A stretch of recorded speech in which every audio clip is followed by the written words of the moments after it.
Un mouvement absolument brillant de la part de la Fédération de Russie qui vient tout juste de se produire il y a quelques instants.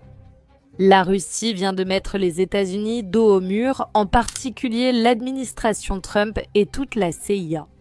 Elle a également exposé la partie ukrainienne qui a tenté de mentir sur cette affaire. En définitive, beaucoup de médias occidentaux ont affirmé que la Russie ne sait pas jouer sur le terrain médiatique et qu'en réalité, elle a perdu le conflit sur ce plan. Mais il s'avère maintenant que la Fédération de Russie est en train de gagner la guerre, non seulement sur le terrain, mais aussi sur le plan médiatique. Comment ? Et qu'est-ce qui s'est passé exactement? Nous allons le voir tout de suite. Quel a été ce coup de maître qui a permis à la Russie non seulement de faire face à l'Ukraine, mais aussi, je le répète, de mettre toute l'administration Trump dos au mur dans une situation extrêmement inconfortable? Nous commençons avec cela. Restez jusqu'à la fin, car vous allez être complètement stupéfaits. Voici les faits.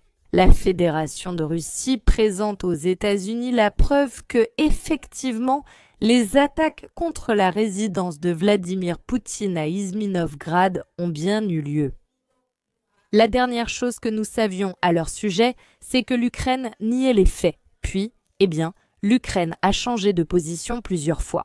Commençons d'abord par ce coup de maître de la part de la Fédération de Russie. Et c'est justement un succès, le plat principal, mettant toute l'administration Trump dos au mur avec ces images en particulier. Le ministère de la Défense de la Fédération de Russie a remis les résultats de l'inspection des drones ukrainiens aux attachés militaires américains à Moscou. Échec et mat, Trump, pour cela, ils les ont emmenés au quartier général de l'état-major où le chef du département, l'amiral Katchukov, leur a remis un contrôleur de vol apparemment extrait de l'un des drones. Tcharkloum. Il s'agit, en plus du bloc présenté aux Américains, non pas d'un bloc quelconque, mais d'un H-7-143 Wing V3. Et c'est effectivement ce bloc que tu vois déjà. L'avez-vous sur vos écrans? Et quelles en sont les particularités? Et pourquoi la Fédération de Russie l'a-t-elle remis aux États-Unis? Allons du plus important au moins important, ici chaque détail compte. Ceci est l'un des contrôleurs commerciaux les plus puissants qui offre un traitement de données ultra rapide pour des algorithmes complexes de pilote automatique. Le contrôleur dispose de vastes possibilités de connexion, ce qui le rend idéal pour les systèmes de drones complexes. Si le contrôleur lui-même a été physiquement préservé, comme vous pouvez déjà le voir, c'est le cas et il n'a pas subi de dommages critiques. Sur la carte ou dans la fente de la carte mémoire, il est possible d'extraire une grande quantité de données qui aideront à reconstituer l'image de ce qui s'est passé. À partir de là, il est possible d'extraire les coordonnées système de positionnement global, de reconstituer un itinéraire de vol absolument précis, ainsi que le lieu et l'heure de la chute ou de l'attaque du drone.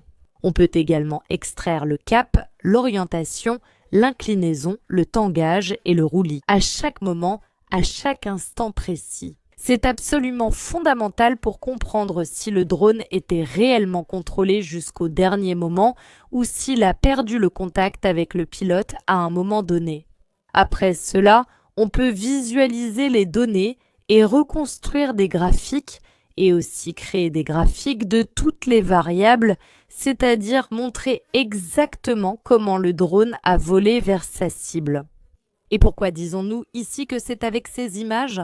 La Fédération de Russie réalise un coup absolument brillant en tenant tête à l'Ukraine et, d'une certaine manière, en lançant aussi un coup très coûteux aux États-Unis. Essentiellement parce que ce que nous savions de la réaction ukrainienne concernant l'attaque menée contre la résidence de Vladimir Poutine, c'était que l'Ukraine avait changé de version à 3 reprises différentes. D'abord, ils ont dit que l'attaque n'avait pas eu lieu, ensuite qu'elle avait effectivement pu avoir lieu, mais que peut-être les drones volaient vers un endroit complètement différent. Il y a également eu une autre version selon laquelle la Fédération de Russie elle-même utilisait de vieilles images, c'est-à-dire que l'Ukraine a essayé de tromper l'opinion publique et par conséquent, l'Ukraine a essayé de vendre ses faits. Mais la Russie a présenté ce qui constitue la preuve clé que vous voyez ici sur vos écrans. La Fédération de Russie ne progresserait pas seulement sur le terrain militaire, mais elle ferait également d'énormes avancées dans la guerre médiatique. Ce qui en fait est souvent reproché comme étant une partie très défaillante de la politique russe au niveau international. Regardez, le coup a été brillant au plus haut point. Premièrement, l'Ukraine mène ses attaques. Deuxièmement, la Russie annonce effectivement qu'elles ont eu lieu, mais ne donne pas plus de détails. Elle laisse à l'Ukraine un certain temps pour que, en fait, le pays lui-même commence à s'embrouiller dans ses innombrables versions. Et pour couronner le tout, il s'avère que, croyant à l'histoire ukrainienne, la très sainte elle-même, la CIA rapporte qu'effectivement, apparemment, il s'agit d'une attaque pratiquement inventée par le Kremlin. Et Donald Trump va même jusqu'à retweeter une information qui concernait précisément ces révélations fournies par la CIA. C'est-à-dire, alors qu'il semblait que l'affaire de l'attaque était déjà complètement réglée, que Vladimir Poutine lui-même, ou presque, l'avait inventée.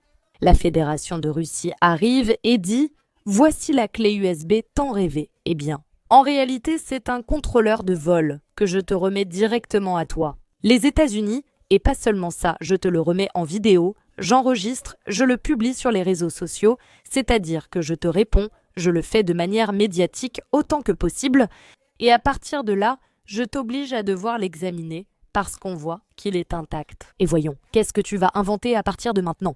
Parce que, bien sûr, l'administration Trump, si elle doit démentir la CIA, doit-elle reconnaître que l'État américain dans l'ombre domine plus que la Maison-Blanche elle-même? Ou doit-elle reconnaître que la CIA a dupé Donald Trump?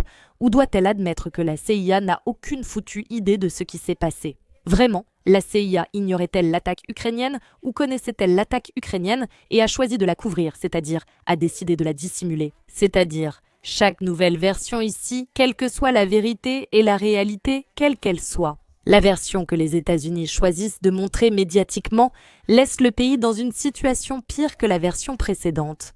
C'est-à-dire, quoi qu'ils choisissent, la Fédération de Russie aura-t-elle gagné la partie?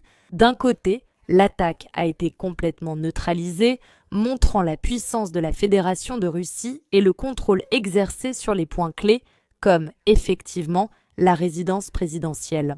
En second lieu, ils ont également montré un contrôle absolu du timing en termes médiatiques. C'est-à-dire, la Russie a soigneusement mesuré le temps qu'elle laissait à l'Ukraine pour réagir et elle a également mis en évidence comment l'Ukraine changeait de version, changeait de position. L'ère a aussi offert un petit laps de temps aux États-Unis, aux médias occidentaux, pour inventer la version la plus commode, la version la plus vendable à la population générale. Et ensuite, elle a donné ce qu'on appelle le coup de grâce. Maintenant, la balle est dans le camp de Donald Trump et personnellement Donald Trump qui s'est impliqué dans l'affaire. Comme il a tendance à avoir le doigt très léger, Donald Trump appuie souvent sur la touche trop rapidement sur Truth Social. Certaines choses ne devraient simplement pas être repartagées. Cet homme devrait apprendre à se taire et il devrait apprendre la règle de base que parfois on est plus beau en restant silencieux et sans appuyer sur la touche non plus.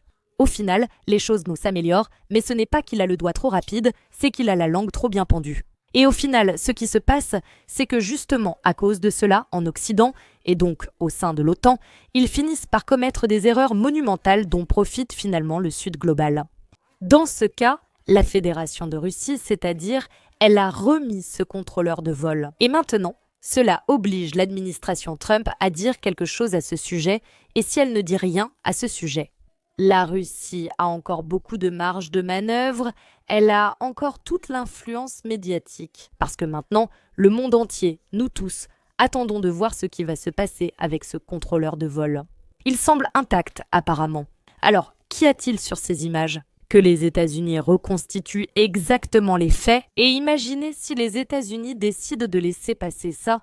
La Fédération de Russie a déjà eu accès à ce contrôleur de vol, et par conséquent, elle le peut parfaitement. Ce serait alors la touche finale, magnifique, brillante, puissante, la plus forte de ce coup.